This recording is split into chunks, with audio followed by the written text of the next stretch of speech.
צורף סתם אוויר נשמה טובה להריץ שלום לכולם. אני רוצה לעבור גם אתכם לעוד מסע קטן, אבל מסע של חיים, ולעבוד שבחיים שלנו אנחנו יכולים לקבוע כל דבר שאנחנו רוצים. העיקר להסתכל על החיים מזווית נכונה, איך להפוך כל מכשול למקפצה, כל מכה לעוצמה. העיקר להסתכל על החיים מהזווית הנכונה דרך משקפיים ורודים. יש המון אירועים שמשפיעים לנו על החיים. כיתה א', בר מצווה, אהבה ראשונה, גיוס לצבא, חתונה, ילד ראשון, ילד שני, שלישי, רביעי, פרידה מאדם קרוב, התחלה חדשה, אהבה ישנה. האירועים האלה מפסמים לנו את הנשמה, נחרטים לנו וזיכרון נחקקים לנו בלב. אנחנו בכלל בתור צופים בקולנוע, אנחנו נוטים להזדהות עם זוויות הצילום. ולכן הבמאי כל הזמן חושב מאיזה זווית לצלם. האם לצלם מזווית נמוכה בשביל להראות את כל מעיינו של הגיבור וליצור אצלו האדם? האם לצלם מרחוק, מקרוב, מלמעלה, מלמטה, ממעוף הציפור? הזוויות האלה משפיעות לנו מאוד על הרגשות. אני חי בסרט.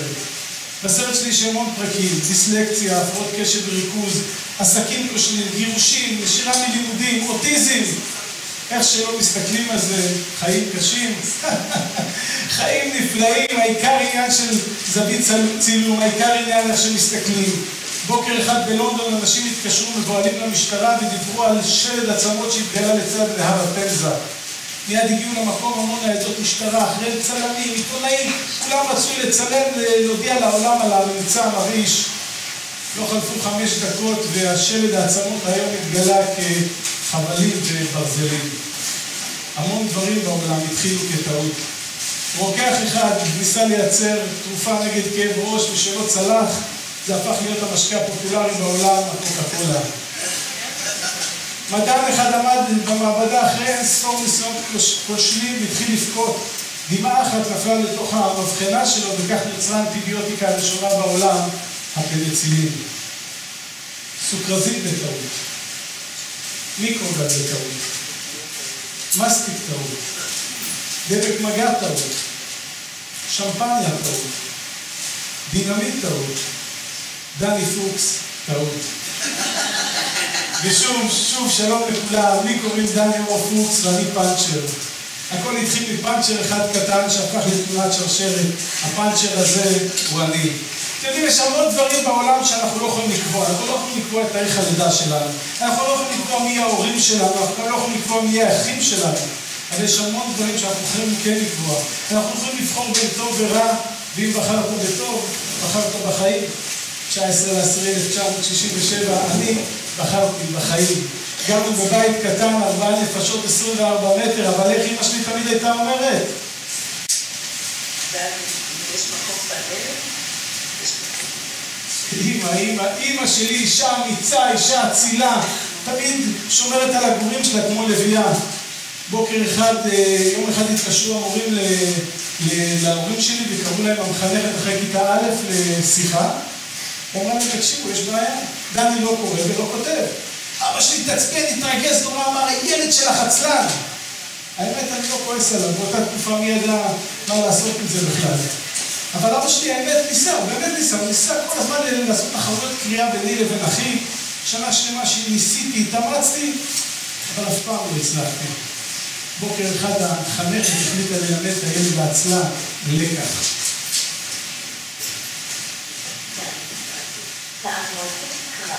אני רוצה שכולם ישמעו. מורה, למה אותי? הרי את יודעת שאני לא יודע לקרוא, את יודעת שכל פעם מעמידה אותי ואני לא יודע מה לעשות עם זה, הכל אצלי אחר, אני לא רואה כמוכם, אני רואה אחרת. כל האותיות מבולגנות לי והכל בלגן, את תמיד מעמידה אותי וזה עוד יותר קשה לי, ואני מתחיל להרגיש מחנק בגרון. והכל מתחיל לעבור וללכת ולהסתובב וקדימה ואחורה. אני רואה שונה מאחרים, אני לא כמו כולם, אני לא מצליח לקרוא. למה? למה תמיד מעמידה אותי ככה? למה להעמיד אותי ולעשות לי את זה?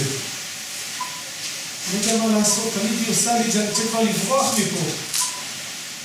אני מתחיל להרגיש צמרמורות בכל הגוף, מחמק את הגרון. ילד בכיתה א' יכול לקרוא את זה. תעזבו לי. למה צחוק עליי? אני לא ילד כמוכם, אני ילד שונה, אני ילד אחר. אני לא מצליח, אני מנסה, אני תמיד משתדל, אני לא עצלן. אני הכל מתחיל לברוח מלמעלה מלמטה מהצדדים, אני לא יודע מה לעשות עם זה. אני כנראה שומע, אבל תמיד היא מעמידה אותי אותו דבר, בבקרת, בבקורות, בקרת. אני רוצה שהאדמה תיפתח ותעלים אותי כבר. אני לא יכול לעמוד בזה יותר. אני לא יודע למה תמיד הם מעמידים אותי ועושים לי את זה. אני שונה, אני אחר, אני לא יכול יותר, מספיק. די, מספיק. אם ילד חי תחת ביקורת, הוא לומד להשיב. אם ילד חי בביטחון, הוא לומד להאמין. אם ילד חי באיבה, הוא לומד להילחם. אם ילד חי בשותפות, הוא לומד להתחשב. אם ילד חי באמת, הוא לומד צדק. אם ילד חי בידיעה, הוא לומד חוכמה. אם ילד חי בבושה, הוא לומד להרגיש השם. אם ילד חי בשמחה ואושר, הוא ימצא אהבה ויופי. אם ילד חי בהרגשה שהוא רצוי, הוא ימצא אהבה בעולם. כיתה ב', ג', ד', ואני עדיין קורא בגלגול וכותב עם שגיאות. כיתה ה', אמא שלי רצתה לקחת אותי, להבחן אותי, אולי ימצאו משהו. 3 ימים בחנו אותי מכל זווית אפשרית, שיחקו איתי, צחקו איתי, נתנו לי לקרוא, לכתוב, לצייר, לכתוב, לשיר. אחרי 3 ימים קראו לי אמא שלי ואמרו לה, תשמעי, יש לנו 2 בשורות בשבילך. אחת טובה ואחת רעה. הטובה, הבן שלך גאון ומחונן. הרעה הוא בסלק, יש לו הפרעות קצב וריכוז. ידעתי, אמא שלי אמרה, ידעתי, הוא גאון. אמא שלי אף פעם לא התביישה בי, ואני בגלל זה אף פעם לא התביישתי בעצמי. היא תמיד נתנה לי לראות את החיים בזווית שונה. ואתם יודעים, אנחנו אנשים הפרעות קשב וריכוז, יש לנו תכונות אחרות קצת מכל האנשים. הדריכות בשרירים, הראייה, הערכה, השמיעה. ואני מהר מאוד הפסקתי להגיע לשיעורים, ובמקום להסתובב במסדרונות, הסתובבתי בשדות. הרגשתי ביטחון עם החיות, למדתי את השפה שלהם, הם לא התביישו בי, הם הסתכלו עליי אחרת. הייתי הולך בשדה ושומע יללה, הייתי יודע אם זה חתולה בהמלטה או חתול מיוחד. הייתי הולך בעקבות על השביל, הייתי יודע אם עברה פה משפחה של חזירי בר או שועל פצוע בורח למאורה. הכרתי כל רחש, כל תזוזה בשיחים. אמא שלי תמיד מספרת על מלכה וילם פוגצקי, זוג חברים שקנו בית בשיכון למד בתל אביב. אז מי רצה לגור בשיכון למד, זה היה מחוץ לתל אביב, היה שם רק חולות וזה שדה תעופה, אבל זה היה זול, היום יכלו לקנו שם דירה. אבל התחילו לבנות שם, וקרה מה שקרה בדרך כלל שיש רק חולות, כל העכברים ברחו, התחילו להיות לבתים. בדיוק מה שקורה לנו בתל אביב עם רכבת תחתית, שכולם דואגים מה יקרה עם העכברים ועם החולדות. ואחרי שסיימו את הדירה, מלכה קיבלה מפתח לקומה 50, ומתקשרת לאמא שלי ואומרת לה, תקשיבי, אני לא נכנס לדירה הזאת יותר, אני בורחת. אמא שלי אומרת לה, מה קרה? היא אומרת, כל הדירה מלאה עכברים. אמא שלי צחקה, אמרה לה, תקשיבי, אני מכירה מדביר חבל על הזמן, אני אבוא לנקה לך את הדירה. אחרי כמה זמן דפיקות בדלת, מלכה פוגצקי פותחת, ורואה את אמא שלי עם המדביר. האמת, זה לא היה חוכמה. כי אני כבר יודע את שפת החיות, ידעתי בדיוק איפה העכברים נמצאים, כמו חתול ששחררו אותו לטרף, בלי מלכודות רק בידיים, תוך שעה תפסתי 22 עכברים ושחררתי אותם בשדה. תמיד גידלתי עכברים, נחשים, לטאות, דורבנים, כלבים, חתולים, מה לא? אמא שלי מספרת עד היום על מכת הצפרדעים. היה גם כזה בשדה, תמיד הייתי יושב שם כל יום לראות את החיות. יום אחד אני מגיע בבוקר, אני פתאום רואה שהאגם מלא ראשנים. רצתי הביתה, לקחתי 2 דליים, מיליתי את הראשנים, רצתי הביתה, מיליתי אותם במחלים הגדולים שאמא שלי גידלה, צמחי מים, נופרים, שושנות, אירוסים, כל מיני צבעים מדהימים של פרחים, אדום, כחול, לבן. בוקר אחד אמא שלי נראה אותי, אומרת, דני, קום מהר שרעידת אדמה. קפצתי מהמיטה, הסתכלתי על המרצפות החומות, ובאמת זזות. שפשפתי את העיניים, אמרתי לה, אמא, זה לא רעידת אדמה, כל הצפרדעים ברחו מהמחלים. אהבתי את החיות, הם אהבו אותי, הם לא שפטו אותי, הם לא פסלו אותי, הם ראו אותי נקי בלי תוויות, בלי כותרות. אותי החיות לימדו כמה דברים משמעותיים, להעניק הזדמנות שווה לכל אחד, לקבל את החלש, את השונה, סבלנות וסובלנות. אם ניתן לילד להחזיק נחש, יגלה אומץ, ילמד להתגבר על פחדים. אם ניתן לילד לטפל בגור כלבים, הוא יפתח חמלה וחוש אחריות. אם ניתן לילד לרכוב על סוסים, הוא יצבור ביטחון. היום אני יודע שכל מה שילד זקוק לו זה חיות וחיבוקים. ושוב, בוקר טוב לכולם.